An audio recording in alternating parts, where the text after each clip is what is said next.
Hey guys, Hakeem here with episode 1 of Rakdos Aggro. Let's look at our opening hand. 1 mana. Ship it. 3 mana, and we've got the Rakdos command on turn 2 and Devouring Swarm on turn 3 with some Hellspark, Elemental backup, and an Ulcerate, so this is pretty decent. So let's just put the gate into play and pass it over to Rhyhard, the Mastermind. He's got a 60 card deck, and let's see how he starts. He's going to play a Boros Guildgate, so he could be playing the Aura deck. Or the token deck. There's a lot of good Boros decks out there.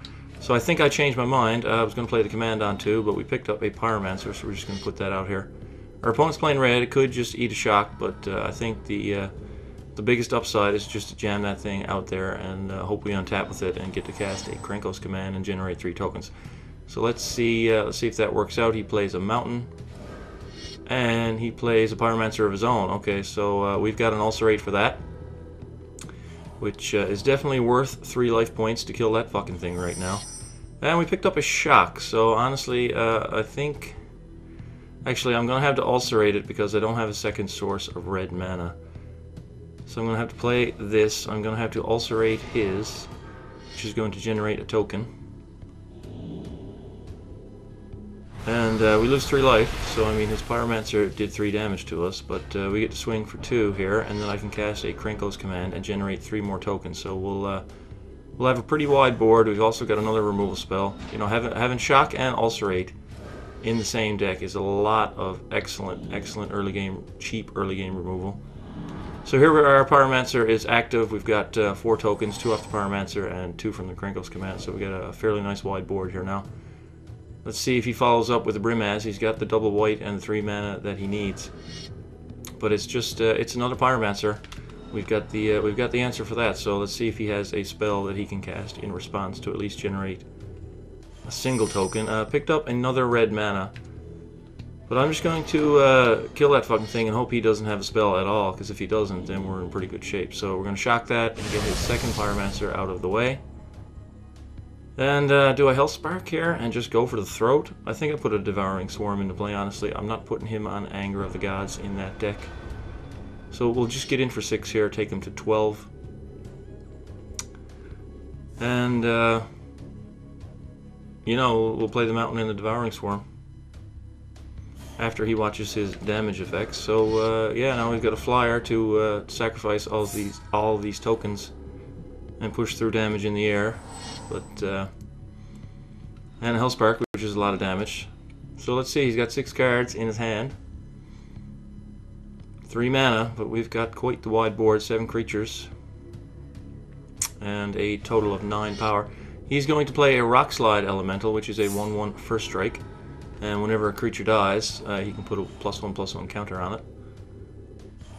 So, picked up a Pyromancer.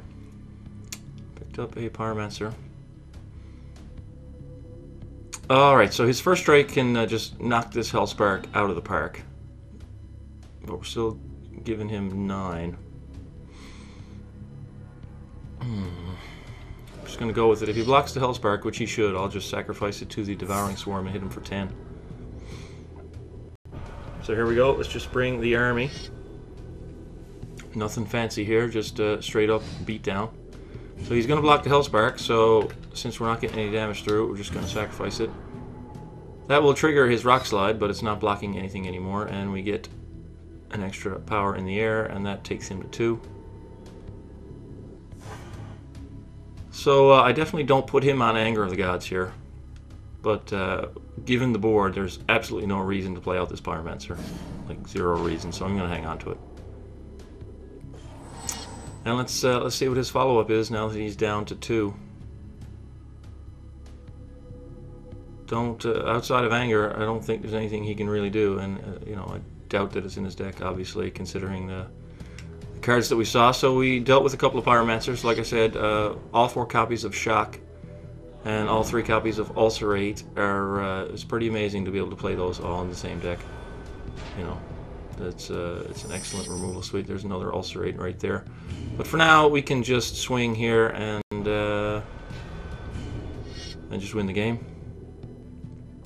No need to really think here. We got a ton of shit going on, and blammo.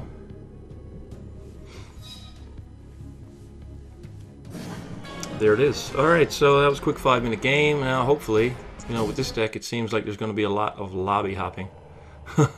Because the games, you know, this deck, it'll either win like that, or it'll lose to itself. You know, it'll have some really bad mana, and it'll just do nothing. You know, that's the thing about this deck. The mana, like I said in the deck tech, if you watched it, the mana in this deck is pretty sketchy. We're playing 2 drops that need double black. We're playing a lot of red spells, but we have to play more black sources. So I mean, it's not the greatest mana in the world, but when the mana cooperates, the deck is strong. So you know, but you know, there's also the other side. If the mana's not good, then the deck is is not good. Again, we've got another 5 lander. I mean, playing 21 land, you shouldn't be drawing 5 landers all that often, but we're on the play this time, so let's mulligan this one. Here we've got again good mana, 1 red source, 3 black, and we've got a turn 2 pyromancer, and if that gets dealt with, we have another one. Plus we can cast the swarm, and we have a removal spell. So this seems pretty good. Just drop the gate into play, pass it over to Mish AW18, the Hoarder, playing 62 cards in his deck. And he starts with a land, presumably. No, I guess he just doesn't want to play land. You know, we don't have anything in this format like a Grave Titan where you can discard. He starts with an island, though. So, picked up another land. We are just going to jam the Pyromancer into play and start that whole process. And let's see if he's playing a second color in his deck or if he's playing mono blue. It looks to be mono blue. Could be aggro, could be control. He's playing Ethereum Sculptor. It could be mono blue artifacts. I'm just going to ulcerate that thing to slow him down a little bit. Plus, I will get. So I'm going to play a Pyromancer here. Got a Rabble Master for later, which is good. We're going to play the Swamp and ulcerate his Sculptor and make 2 tokens. Going to lose 3 life, but we get to hit him for 2. So, you know, that kind of evens the score a little bit, and our board is going wide once again. So Ethereum Sculptor, if you don't know, it's a 2 mana 1/2, and it makes all of his artifact spells cost 1 colorless mana less. So it's essentially a ramp spell for artifacts only. So it's going to slow him down a little bit. He's playing black in his deck, so I don't know if he's playing the Esper artifacts or if he's just playing. He's got another Sculptor. Again, it's a 1/2, so it's good against our tokens. But we have a lot of tokens, and he's playing a Glaze Fiend, which he gets to cast for 1 mana because of the cost reduction. So yeah, he's playing an artifact deck. Now we've got a Hellspark, but I generally think I want to save that for later. Right now, I honestly think that could Devouring Swarm be the play? Could that be the play? Or should I just go Rabble Master? If I play Rabble Master now, I'm just going to run a token into his 1/2. It's not going to do anything. I think I'll play Devouring Swarm and get a flyer into play.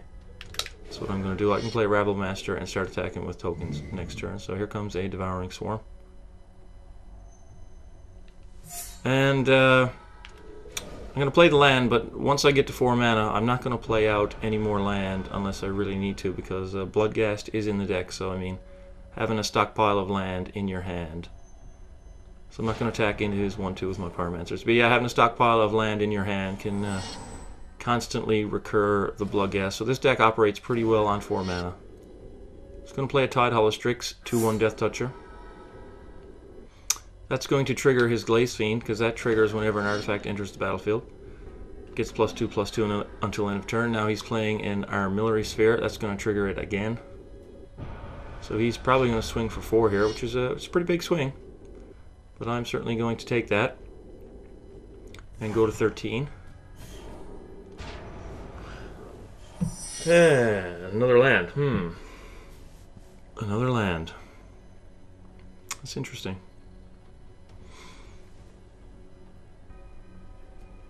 That is interesting, because I kind of want the second red source. Perhaps I should have held off on the swamp last turn.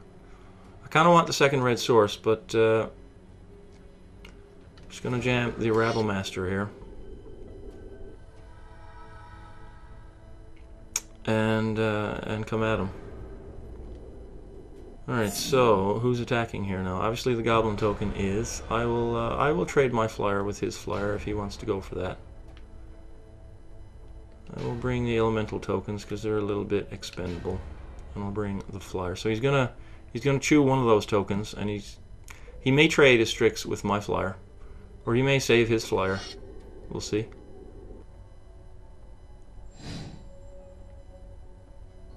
Let's see if he wants to trade his flyer here.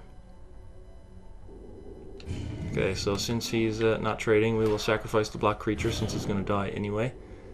We'll hit him for 5, take him to 13. He's down to 2 cards in hand, so I'm not terribly worried about a ton of Glaze Fiend triggers just killing me out of nowhere.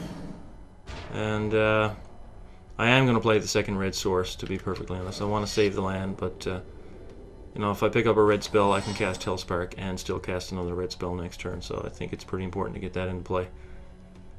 So let's see. He's going to crack his Armillary Sphere. That costs him 2 mana to get 2 basic land. So he's got 5 cards in hand, 2 of which we know are land. He plays one of them. And let's see how many times he can trigger that Glaze Fiend. He's just going to think twice, so his Glaze Fiend is not going to do anything. And he didn't block with his Strix last turn, so if he doesn't attack with it here, he wasted that. I guess he was banking on maybe picking up an artifact and trying to win the race, but no, he's not going to attack with it. So here we go. We've got another land, so we're playing 21 land, and we picked up 6 out of the top 12.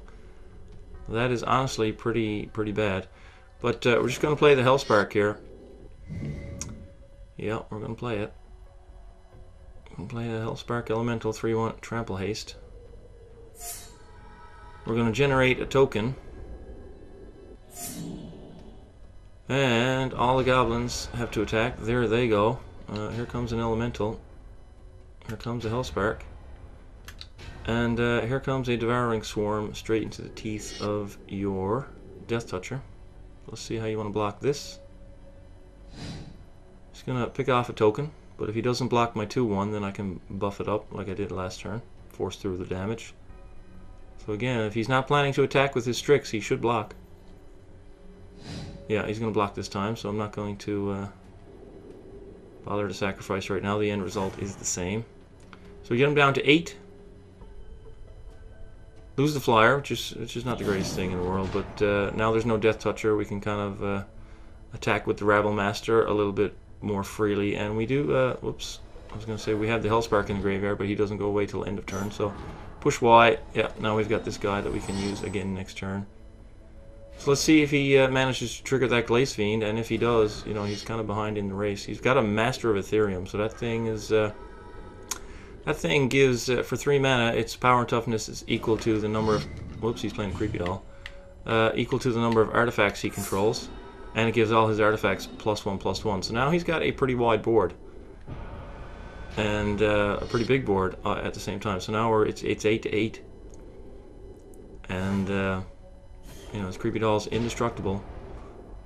And I picked up another land. Are you serious? Are you serious? Like 7 lands out of the top 13 in a 21 land deck? Come on, man. Come on. What are you doing to me? So, yeah. I mean, I'm gonna have to throw away a Goblin token. But if I start swinging, I'm dead on the backswing. If I swing with all. He's just gonna nuke me. That Master of Ethereum is pretty big here right now.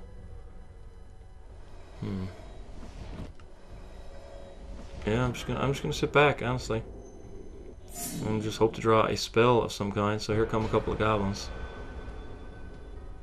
Rabble Master. I mean, he's got the Creepy Doll over there, so I can't even, you know, trade with the Master of Ethereum or anything. So he's just gonna kill the 2 goblins that are coming in. So we're in a bad spot here now with 7 mana. Need to really draw a spell of some kind. So not gonna play the land.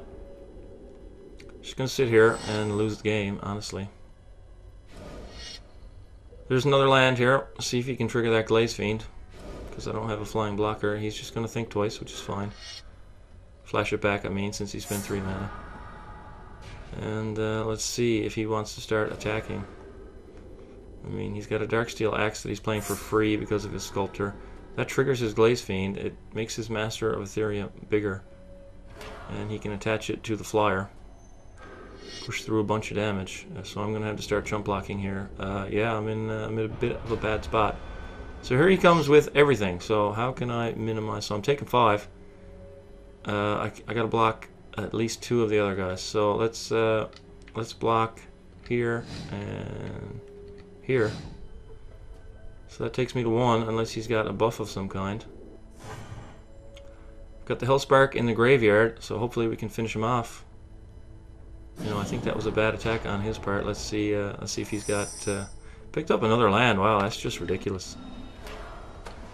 Not gonna lie, but he's on 8 now. We've got 7, and this Goblin token represents lethal. So I mean, he really, if he doesn't have a play here, he really misplayed that. Plus, we've got the Goblin Rabble Master is gonna get buffed up here by 1. And yeah, he just realizes that he made a terrible attack. Wow. I should not have won that game, not even close. Because I flooded out like a whore. And he actually, once the game got going, he triggered that Glaze Fiend. He was able to win the race there if he played it right. So that was a free win, thanks to the randoms. But anyways, that's Rakdos Aggro. You know, hopefully, you know, you don't draw 8 land when you play it, because that's pretty bad. But, you know, against bad players, you can still manage to win. So, anyways, he's not a bad player. No, I'm sorry, I shouldn't say mean things like that. But he obviously didn't play his cards properly. So, yeah, that's Rakdos Aggro Episode 1. We'll see you for some more gameplay tomorrow. Thanks for watching.